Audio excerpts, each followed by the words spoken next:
Bienvenidos, queridos televidentes, a su programa Entérese. En Entérese hoy nos informaremos sobre un hecho extremadamente lamentable. Sucedió en Cuba. Sucedió en Cuba en el año 1939, cuando un barco que venía de Alemania, lleno de refugiados judíos, llegó a Cuba y Cuba lo rechazó. Es un hecho triste, doloroso, porque le costó la vida a la mayoría de esas personas que venían buscando libertad. Y para ello, ¿quién mejor que a nuestro profesor de historia judía, el profesor Elías Barrocas? Bienvenido nuevamente a nuestro programa. Muchas gracias. Como siempre, es un placer estar aquí en el programa Entérate.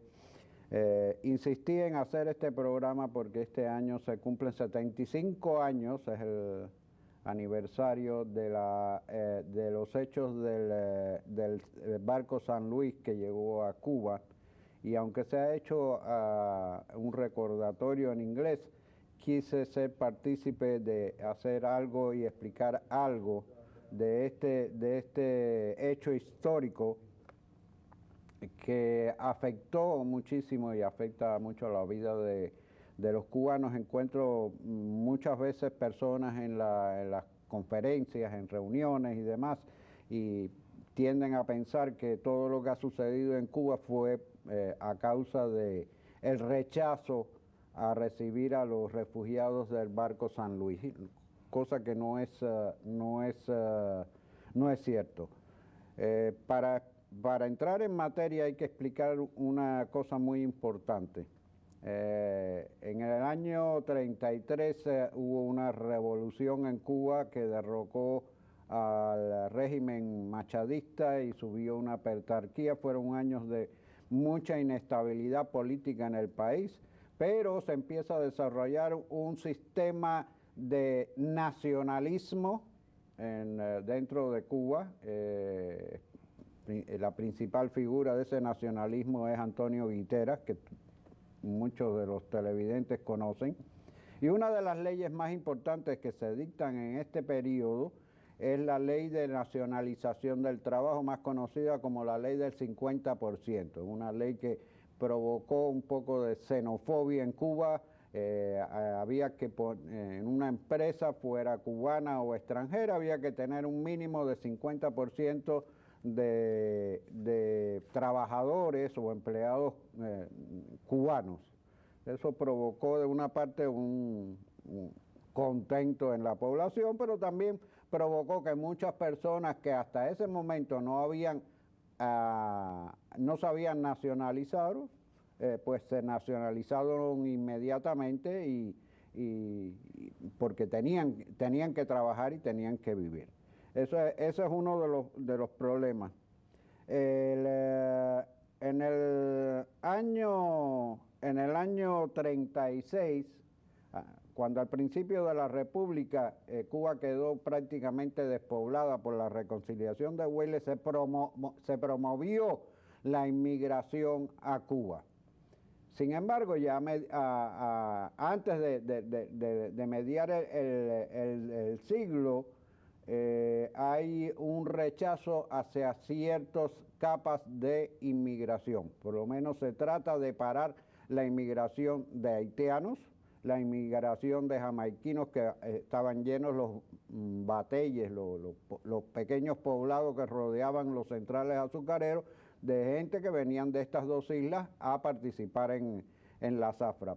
Por otro lado, se comienza a rechazar o a prever la entrada en Cuba de refugiados de la República Española, de la Guerra Civil en España, y ya que había un temor de que ese tipo de refugiados provocara en Cuba una efervescencia ideológica y política que podía ser dañina a los intereses de la alta burguesía cubana. En 1936 se hace en Cuba una ley que exige que todo inmigrante que desee entrar en Cuba tiene que hacer un depósito de $300 para garantizar que no va a ser carga pública para el país. Esa cifra la eleva en el año 37 el presidente de Laredo Bru a $500, y sé que es muy cierto porque mi madre entró en Cuba y estuvo 30 años de turista con un depósito de $500. En Cuba, en los últimos meses del año 38, estamos hablando un año antes de la guerra, del comienzo de la Guerra Mundial, entran en Cuba alrededor de 1000 refugiados judíos, principalmente de dos países, uno Alemania y otro de Austria. Tenemos que recordar que Austria fue anexada, y parte de Checoslovaquia, por Alemania, y la política de las leyes de Nuremberg discriminatoria contra los judíos y el alzamiento contra de los negocios judíos en la famosa noche de los cristales rotos, donde se quemaron y se saquearon muchísimos negocios judíos, hace que los judíos empiecen a tratar de emigrar no solo de Alemania y de Austria, sino también de toda Europa, porque no había que ser muy inteligente para saber que se avecinaba una nueva conflagración mundial. En este momento hay leyes que tratan de ayudar a los refugiados. Hay elementos dentro del gobierno cubano que son favorables a dar refugio a personas que huyen de la persecución racial y política en Europa, y hay personas que por ese nacionalismo, especialmente el ministro del Trabajo, rechazan todo tipo de inmigración. Por otro lado, el nazismo empieza a trabajar fuera de Alemania y empieza a enviar promotores de la ideología fascista, especialmente en Latinoamérica. En el gobierno hay dos tendencias. Detrás del gobierno de Laredo Bru está un personaje muy famoso en la historia de Cuba que se llamó el general Fulgencio Batista. Fulgencio Batista, aunque no estuviera en el poder, era el poder detrás del trono. Y él logra colocar al hijo de uno de sus más cercanos amigos, que es el famoso coronel Manuel Benítez, como director de inmigración. Manuel Benítez se hace un personaje corrupto dentro del gobierno de Laredo Bru, pero es un protegido del jefe del ejército, Fulgencio Batista. La cuestión se complica porque las organizaciones judías de los Estados Unidos ven a Cuba como una vía de escape, porque la idea no era inmigrar a Cuba, la idea era utilizar a Cuba como un lugar de espera hasta que pudiesen entrar o llegar a la cuota de entrada a los Estados Unidos. Estados Unidos también tiene una política de frenar la inmigración, y especialmente la inmigración de judíos. La ley se complica y siempre que hay complicaciones en las leyes hay personas que tratan de aprovecharse de esto. Las comunidades judías de Estados Unidos, que estaban muy bien organizadas, van a Cuba y empiezan a buscar cómo llegar a ese poder, el verdadero poder detrás del trono. Y esto contactan con un personaje judío cubano que había llegado a Cuba desde el año 1922, conocido como Baruch Olchek, apellido para mí es impronunciable, pero que se convierte en el paradero de la comunidad de Cuba, de la comunidad judía cubana, y se hace muy famoso porque sus panes no solo lo consumían los judíos, sino que lo consumían todos los vecinos de La Habana Vieja. Yo lo conocí. Este señor tiene muy buenas relaciones con todos los sectores de la población, conoce a mucha gente, conoce a la policía y la comunidad judía norteamericana le pregunta cómo pueden llegar a Batista. Dice, yo no puedo llegar a Batista, pero puedo llegar muy cerca de él. Y este hombre va a ser el que pone en contacto al servicio de inmigración judío y a la organización de atención a los refugiados para conseguir las visas. ¿Qué hace el coronel Benítez? Se exige, según la ley, que la persona que va a entrar en Cuba tiene que hacer un depósito de $500 para asegurar de que no va a ser carga pública. Entonces él comienza a vender visas por $150. Estamos hablando de cantidades de visas enormes. Si tenemos en cuenta que antes de la guerra y durante la guerra entraron en Cuba 11.000 refugiados judíos cubanos. La ley, se aprueba una ley y entonces inmediatamente se publica, en el mismo día se aprueba y se publica en la Gaceta Oficial, cosa que no era muy usual en las leyes. El gabinete aprueba una ley, pasan semanas hasta que se hace oficial en la Gaceta del país. Se pensó que la ley no iba a tener un carácter retroactivo, y eso fue precisamente lo que sucedió. El barco San Luis sale de Alemania y una semana antes se ha aprobado una ley que cambia la situación y que hace inválidas las visas que Benítez ha otorgado. Hay un suceso también en todo esto, que la propaganda nazi trabaja en Cuba. En Cuba la comunidad alemana era muy pequeña, entonces el nacionalsocialismo comienza a trabajar en el sector de la emigración española. Se funda en Cuba un partido fascista en el año 38. Hay mucha propaganda fascista, es una propaganda que está liderada por Pepín Agüero, el director del famoso Diario de la Marina, un diario ultraconservador, ultracatólico, muy a favor de Franco, muy a favor del fascismo, y de ahí comienza a hacerse una sutil campaña antisemita, y esa campaña está basada en fomentar que cada judío que pueda entrar en Cuba es una persona que le va a quitar un puesto de trabajo a un criollo.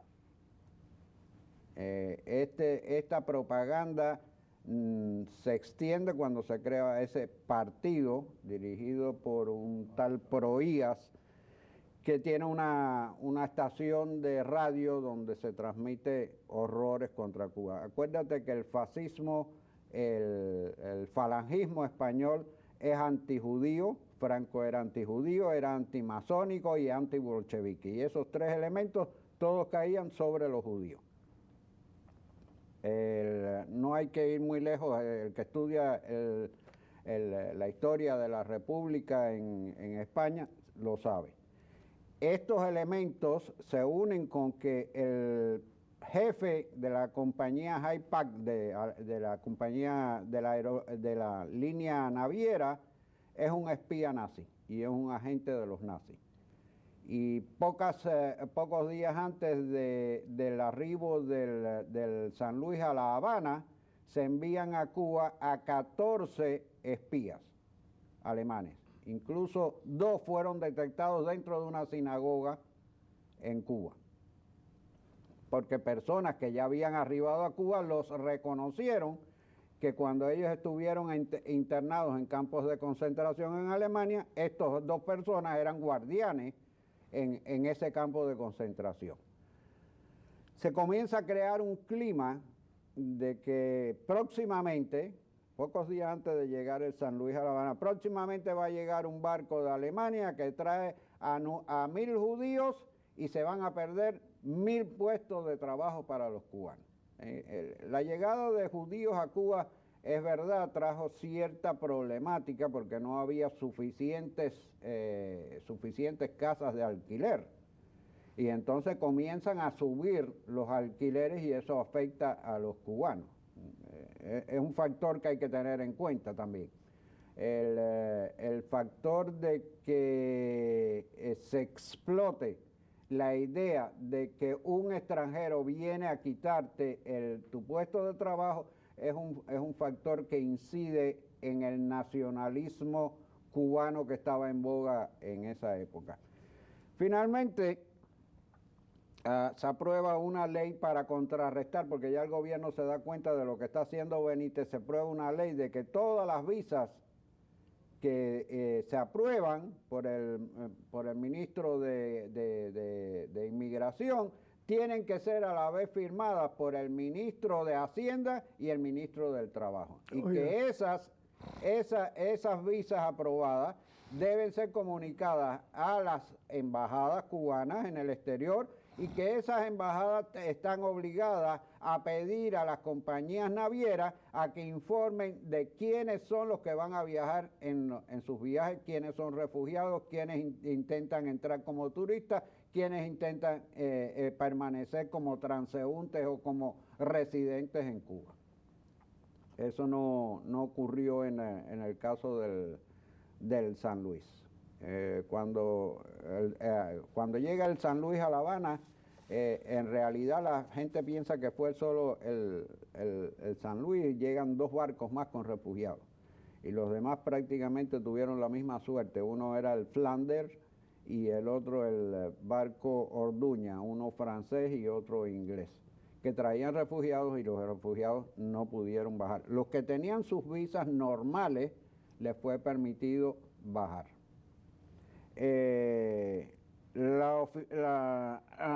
La situación es que previo a la llegada del San Luis, ya habían entrado en Cuba en los últimos meses, 2 meses del año 38, habían entrado en Cuba 3.668 inmigrantes judíos. ¿En qué vinieron esa gente? Vinieron en barcos, pero vinieron con visas y les fue otorgado el permiso de permanencia en Cuba. A Cuba se le llamó Hotel Cuba. La gente iban a Cuba porque tenían necesidad de huir del nazismo, sobre todo personas que habían estado presas y prefieren esperar la cuota de entrada a los Estados Unidos estando en un país, en un puerto seguro que es Cuba. Por eso le llamaban a Cuba Hotel Cuba. O sea, que cogían a Cuba de trampolín para ir hacia Estados Unidos. Era el trampolín para llegar a los Estados Unidos. Tienes que tener en cuenta de que la inmigración a los Estados Unidos comienza desde finales del siglo XIX y que mucha gente tenían amigos y tenían familiares en los Estados Unidos. Y Estados Unidos era el país de la oportunidad y todo el mundo quería venir a los Estados Unidos. Cuando ya llega San Luis a Cuba, ¿qué sucede? ¿Qué sucede? Entra en el puerto, hay unas 30 personas que tienen visas regulares y los dejan bajar.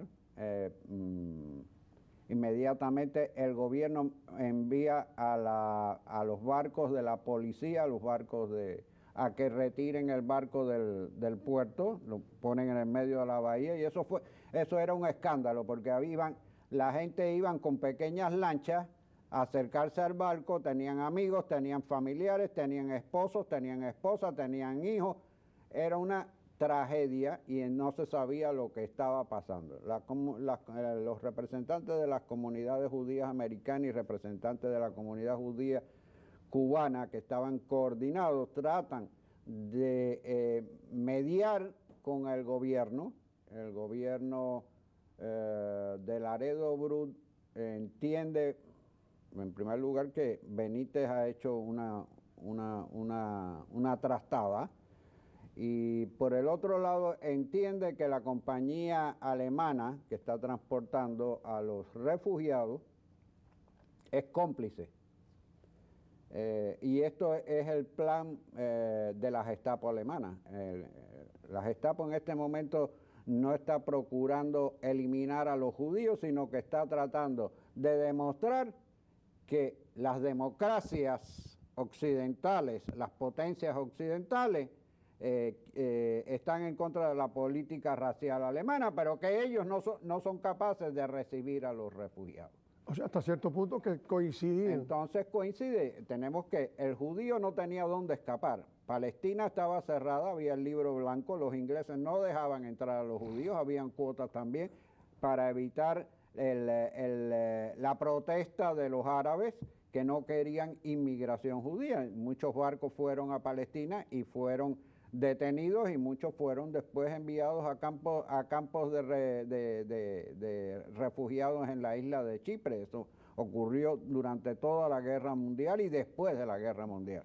Entonces, los judíos tenían que sacar un mapa y decir, nos vamos, pero ¿a dónde nos vamos? El antisemitismo era global. No era un antisemitismo global, pero no todo el mundo estaba dispuesto a recibir una inmigración masiva de judíos. Siempre había un recelo a recibir cantidades grandes, y creo que uno de los elementos que provocó lo que pasó en el San Luis fue que era una cantidad, casi 1000 personas, que venían a Cuba. Era una cifra de impacto, ya habían entrado en Cuba muchísimos judíos, y esta cifra fue aprovechada por la prensa supuestamente nacionalista, profascista, para rechazar la inmigración de estos judíos, no porque fueran inmigrantes, era precisamente porque eran judíos. ¿Qué tiempo permanece el barco San Luis? El barco está 6 días en el puerto de La Habana hasta que se ordena y que tiene que salir, el barco tiene que salir, y si no sale, pues la fuerza lo van a hacer salir por la fuerza. El capitán del barco, que fue una magnífica persona y protegió a sus pasajeros, él sale del puerto, muchas pequeñas lanchas acompañan el barco, la gente gritando como sus familiares. Entonces ¿Es cierto que se tiraban del barco? Hubo uno de apellido Lowe que se cortó las venas y se tiró por la borda. Se tiró uno de los marineros del barco, lo rescató, se lo entregaron a una lancha de la policía y lo llevaron al hospital Calixto García. Fue el único que se quedó en Cuba, el único. Y el capitán sabía que se estaban haciendo negociaciones y salió del puerto de La Habana y comienza a hacer un viaje en círculo alrededor de las costas de la Florida, pasó por Miami y entonces llegó. Ellos vieron, los sobrevivientes, vieron las luces de Fort Lauderdale. Las autoridades americanas, Roosevelt no les dio refugio y definitivamente el barco tuvo que volver a Europa. La suerte fue que en el día de trayecto las comunidades judías norteamericanas logran que estas personas sean acogidas por países europeos, especialmente fue Bélgica, Holanda, Francia e Inglaterra. El barco para en el puerto de Amberes en Bélgica, y ahí se distribuyen todos estos refugiados. Al final de la guerra, como sabemos, Francia, Bélgica y Holanda fueron ocupadas por los nazis, y de los 970 y tantos refugiados que venían en el barco, los únicos que se salvaron fueron los que quedaron en Inglaterra. El caso del San Luis es un caso muy importante, es la única vez que se menciona en la historia del Holocausto el nombre de la República de Cuba. Y esto trajo consecuencias, no fue culpa del pueblo cubano. El pueblo cubano siempre fue abierto hacia el extranjero, no fue un pueblo, ni es un pueblo xenófobo, y no hay que tener ese prejuicio de que por lo que sucedió en el San Luis vino esa desgracia que ha venido a Cuba en los últimos en los últimos años.